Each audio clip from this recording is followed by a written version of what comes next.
है, दारू मुर्गा ये सब के पीछे ना भागे।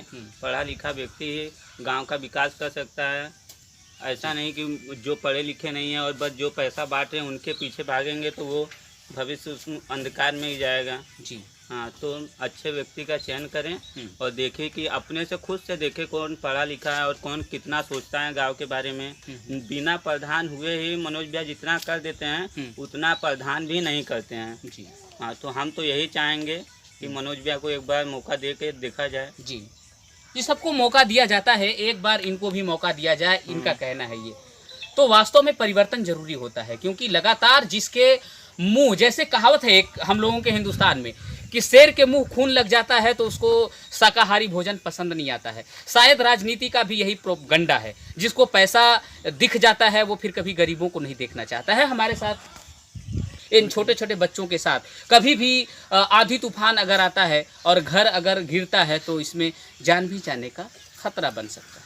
आइए, और भी बहुत सारी ग्रामीण जनता है, हम अलग अलग लोगों से बातचीत करने की कोशिश करेंगे और इस गांव का माहौल क्या है उसको जानने की कोशिश करेंगे और एक सही इंसान के हाथ में इस गांव का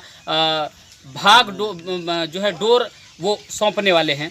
तो हम लगातार इस पर चर्चा करते रहे। फाइनली हम लोग पहुंच चुके हैं मोहनपुर ग्राम सभा।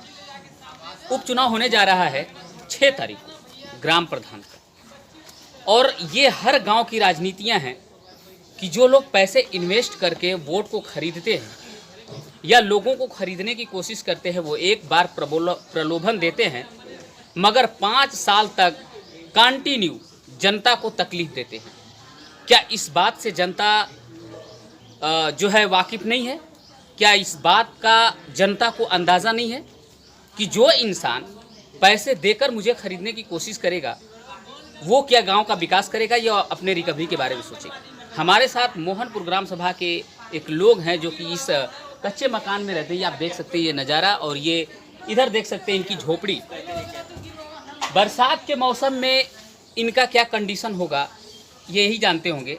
हम जरा इनसे बात करने वाले हैं कि इनके दिल पे क्या बीतता होगा जब बरसात का मौसम आता होगा या फिर गर्मी आती होगी तो कैसा महसूस करते हैं। क्या नाम है आपका? संदीप कुमार जी, आपने कितनी प्रधानियां देखी अपने गांव में?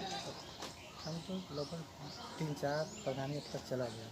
3-4 प्रधानी आपने देखा है, और आपका ये आवास क्यों नहीं बन पाया, क्यों नहीं मिल पाया? आपके पास क्या महल है, पक्का मकान है, क्यों नहीं मिला? आपने कभी कोशिश किया? हमने बहुत कोशिश किया, लेकिन हम तो कोशिश ही करेंगे, फार्म भरेंगे, लेकिन लोग नहीं देना चाहते तो कैसे हो? तो आखिर क्यों नहीं देना चाहते हैं? उसके पीछे रीजन क्या है जो नहीं देना चाहते हैं? आपके पास गवर्नमेंटेड जॉब है या आप पक्के मकान हाई फाई व्यवस्था में रहते हैं, 4 व्हीलर से चलते हैं? ऐसा क्या है जो नहीं मिलता है आपको? आवाज़ हमारे पास तो कुछ भी नहीं है, लेकिन लोग पता नहीं क्या उन लोगों को। कहीं इसके पीछे रीजन ये तो नहीं कि आप बिक जाते हैं चुनाव के टाइम पे? नहीं, हम लोग बिकने वाले नहीं हैं।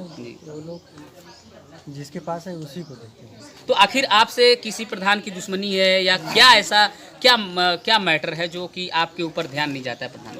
हमारे पास कोई दुश्मनी नहीं है, बस वो सांत्वना देते हैं कि हो जाएगा, लेकिन होता नहीं। तो इस बार अभी उपचुनाव होने जा रहा है आपके गांव के अंदर, आपके नज़र में कौन सा प्रत्याशी होगा? आप परिवर्तन चाहते हैं या फिर वही माहौल को झेलना चाहते हैं जो पिछले झेलते हुए आए हैं 4-5 मतलब 20 साल नियर अबाउट कह लीजिए, तो 4 प्रधानी मतलब 20 साल?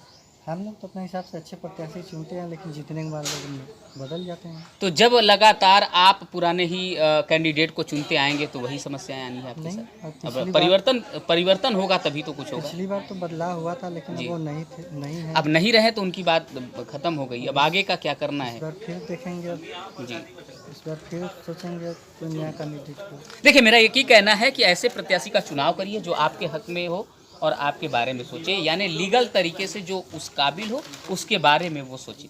मेरा ये कहना है। ठीक है, वैसा ही कि हम लोग चुनते हैं, लेकिन अब नहीं होता है तो क्या किया? देखिए, हम लोग आवाज़ इसलिए उठाते हैं कि हर किसी के साथ इंसाफ हो, हर किसी के साथ जो है न्याय हो। जो भी सरकारी व्यवस्थाएं आते हैं, जो भी लाभ आते हैं, वो उन गरीबों तक पहुंचना चाहिए वास्तव में जिसके लिए आता हो। लेकिन ऐसा कुछ होता नहीं है, वो बीच में ही गमन हो जाता है, रास्ते में ही खत्म हो जाता है और गरीबों तक वो पहुंचता नहीं। तो इसका ख्याल एक गरीब प्रत्याशी ही कर सकता है। मानते इस बात को? मानते हैं। चलिए, तो इस बार आप परिवर्तन चाहते हैं या नहीं? परिवर्तन तो पिछली बार भी चाहे थे, इस बार भी चाहेंगे। Thank you.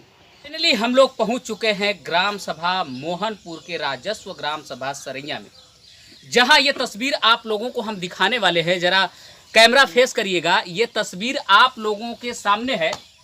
गेस कर सकते हैं कि ये नज़ारा कब का हो सकता है, कितने साल पुराना हो सकता है। यहाँ पे लगभग हर साल प्रधानी का चुनाव होता है और इत्तेफाक से इस बार चुनावी अटूट के कारण उपचुनाव होने जा रहा है ग्राम सभा प्रधान का। तो ये तस्वीर जो आप लोगों को नजर आ रही है, अंदाजा लगा सकते हैं कितनी प्रधानियां गुजरी होंगी, लेकिन शायद किसी की नज़र इस झोपड़ी पे नहीं पड़ी है। और ये झोपड़ी इस बात की गवाही देती है कि बरसात के मौसम में ये पानी वगैरह नीचे गिरता होगा तो कितनी तकलीफें होती होगी। न जाने कितने प्रधान गुजरे होंगे और इस झोपड़ी के अंदर जो अपना जीवन गुजर कर रहा है, हम उससे उसके दर्द की कहानी सुनने वाले हैं और जानने वाले हैं कि क्या ये इस झोपड़ी में कितने सालों से अपना जीवन यापन कर रहे हैं और किसी प्रधान ने इस पे नज़र नहीं डाला, या आपने किसी से अपनी गुहार नहीं लगाई, या आप अपने तकलीफ को किसी के सामने बयां नहीं किया। रीजन क्या है जो ये झोपड़ी अब तक पड़ी है, जबकि बनारस से करीब ये बस्ती है, ये गांव है, बनारस के बिल्कुल शहर कह लीजिए तो ऐसे ऐसे एरिए तो नगर निगम में आ चुके हैं, लेकिन ऐसे ऐसे जगहों पे अगर ये कच्चा मकान आपको झोपड़ी मिले और खपड़ेल जैसा मकान दिखे तो इस गांव का दुर्भाग्य नहीं है तो और क्या है। और किसे कैसे लोगों का चुनाव ये लोग करते हैं कि ग्राम प्रधान इन लोगों पे फोकस नहीं करता है। जरा हम बात करने वाले हैं, क्या नाम है आपका? श्यामलाल। श्यामलाल जी, आपकी उम्र कितनी हो गई? लगभग 40 साल के आसपास। कितनी प्रधानियां आपने देखी अपनी उम्र में? प्रधानी तो बहुत सा देखी, कई लगभग खड़ा हुए। लगभग 8, 10, 5, 7, अरे ज्यादा 7, 5, 35, हाँ, लगभग 7 प्रधानियां आपने देखी होगी अपने पूरे हाँ, जीवन हाँ, भर हाँ। में। और इस कच्चे मकान में आप कितने सालों से जीवन यापन कर रहे हैं? इसमें तो हम बहुत दिन से इसी में पैदा भी हुए हैं। इसी में पैदा हो गए और 40 साल हो गए आपको इसी में रहते हुए। आपकी आवाज़ किसी प्रधान ने सुनने की कोशिश नहीं की? भाई अब इसी समय सब सुनते हैं, उसके हाँ। बाद बीत गई तो बात खत्म। बात खत्म हो गई।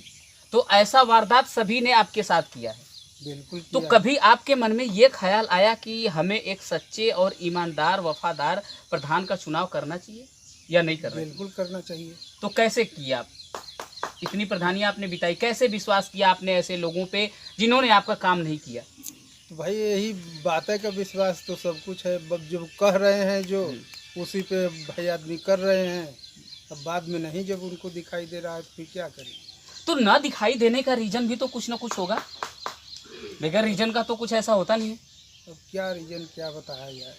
अच्छा, आप जो घूस लोग देते हैं, रात में आकर के, इलेक्शन के पहले रात में आकर के लोग नोट जो है कि मुंह में देते हैं, पकड़ा देते हैं हाथ में, नहीं आज तक तो कोई तो नहीं। ऐसा होता है जिस गांव के अंदर, उस गांव का विकास नहीं होता है। आपको पता है इस बात का? जो पैसे दे करके वोट खरीद लेता है या प्रलोभन दे देता है कुछ ऐसा, नहीं तो वो विकास की तरफ नहीं जाएगा और आपके पर्सनल समस्याओं पे कभी फोकस नहीं करेगा। क्या आप इस गांव के जनता नहीं है? हैं कि नहीं? जनता बहुत है गांव में, कहीं नहीं। आप भी इस गांव के नागरिक हैं, जी तो क्यों फोकस नहीं होता है आपके ऊपर? क्या पता, अब उन लोगों को भाई दिखाइए नहीं देता हो। अभी फिर उपचुनाव होने जा रहा है ग्राम प्रधान का, क्या सोचे हैं आप इस बार?